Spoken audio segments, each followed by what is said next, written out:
Attention, Parkview at Lakeshore residents. You won't want to miss a minute of this video. In 2023, many of us noticed that our CDD payments were going up, and I did too. At first, I thought it was just because everything was getting more expensive. I decided to pay it and move on.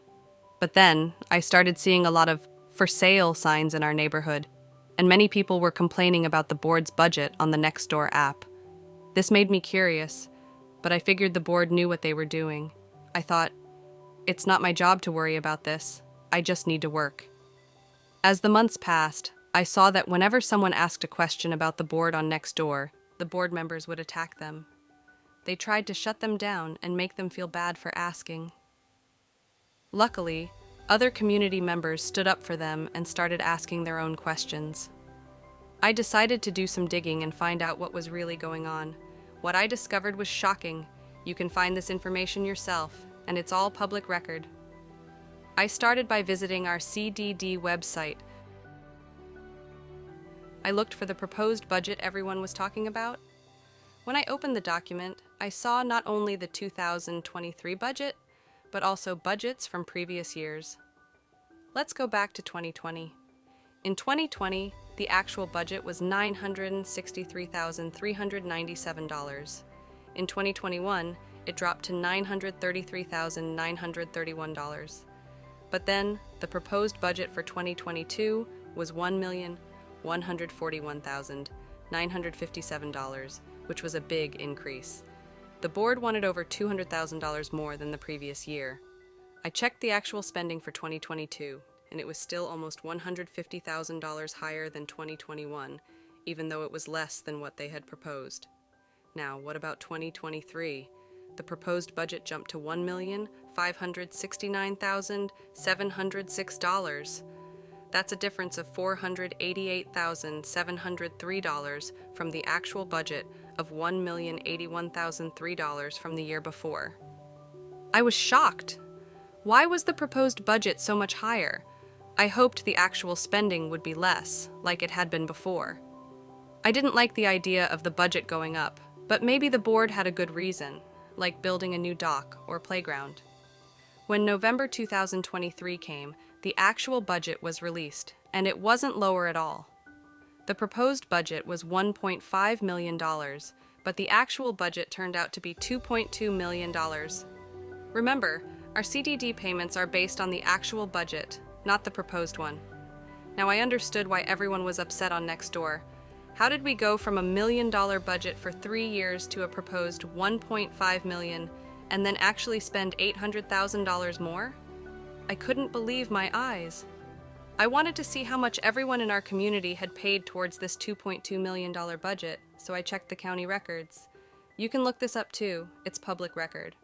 I found out that 85 people paid $4,512.13 each, and 8 people paid $4,900.08.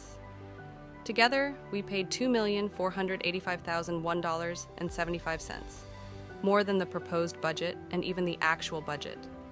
This didn't add up. I asked the county where these numbers came from, and they said it was based on an assessment done by the CDD board. Let's be clear, the board makes the proposal, spends the money, and then tells the county how much to collect from us. They said they didn't create the budget without a vote, but only created the assessment. Even if that's true, why did they spend over $800,000 more than what they proposed? The board said, "We have meetings, but you don't come to them." So I checked when the meetings were held. They were on Wednesdays at 1 p.m., which is when most people are working and can't go. I started to feel suspicious. I wondered why no one was speaking up about this, so I began asking my neighbors on Nextdoor and sharing my findings. That's when things got weird.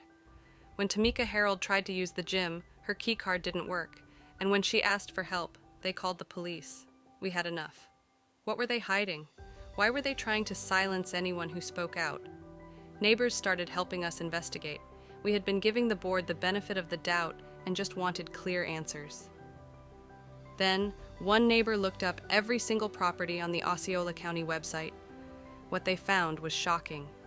The report showed how much each person in our community paid toward the CDD. Our community has 677 parcels, which includes empty lots and homes. There are 555 homes and 122 empty lots.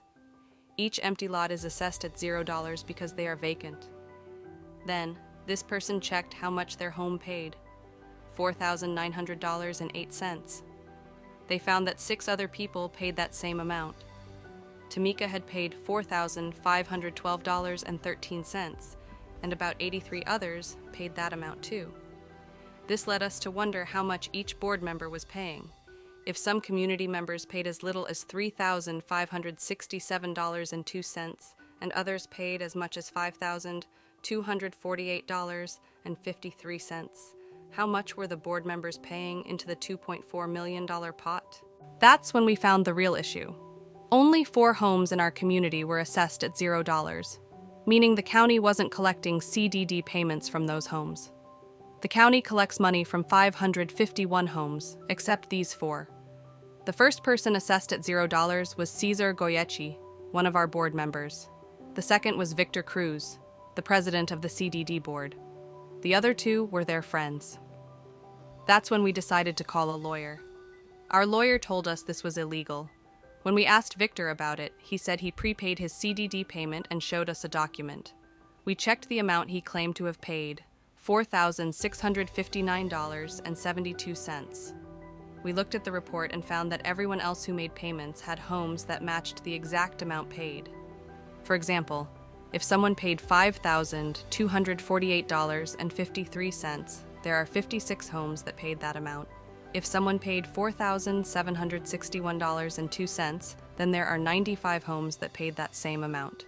But for Victor's claimed prepayment of $4,659.72, no other home paid that amount. This means Victor's payment was marked as 0 in the county records, and no one else in the community paid that amount either. We then tried to call the number at the bottom of his document. Guess who answered? Avid, our management company. It made sense. So, we tried to prepay our CDD payment using our credit card, but they said we had to go to the community center instead. Confused, I went to the community center and asked a lady there, "I'd like to prepay my CDD payment." She told me to call Avid. She didn't know why they sent me there. She said, "The board tells us to tell people to call Avid, and Avid sends you back here. Give me your name and number, and I'll have someone from the board call you." So here's what I found out. According to the county, Victor is assessed at 0, which means he didn't pay his CDD like the rest of us. He said he prepaid, but the amount he claimed to pay was one that no one else in the community paid in 2023. So let me get this straight. Victor, the president of the CDD, says you can prepay your CDD payment. You call the number, it goes to Avid, they send you to the clubhouse, and then the clubhouse sends you back to the CDD board, where Victor is the president. Now here's the conclusion we've come to, and I hope you understand too. The current CDD board at Parkview at Lakeshore is either mismanaging our funds or always missing their financial goals. They proposed a budget of $1.5 million, but ended up spending $2.3 million in 2023. The problem is, they want to take another risk with our community. The proposed budget for 2024 is set at $2.3 million, and we don't know how much they'll spend by the end of the year. In the worst-case scenario, something shady could be happening. The board says it's because they are working on the dock and clearing out wetlands. These are not good enough reasons. Hello, Parkview at Lakeshore. We just want to thank you for watching our video, trying to explain all the problems that we're facing in our community, all the issues with the CDD that we're having. But then the solution here is they need to go. We need to have transparency, accountability, good communication, effective leadership, proper fiscal management. How we get to that solution is everyone signing this petition. We're not going to stop. We're excited to see you. We're excited to meet you. Thank you for everyone who has welcomed us into your home so far. So when you sign this petition, you are agreeing that we're removing this current CDD board. We're going to get a new board in place. We're going to have a fiscal audit so that we can see exactly what has happened over the years. We have been going door to door, having all the residents sign. We will be coming to your door very, very soon so that you can sign your petition. You can reach out to Tamika or myself via Nextdoor. We've also put our phone number and our emails online so that you can reach out to us and let us know that you want to sign our petition. We're excited to hear from you.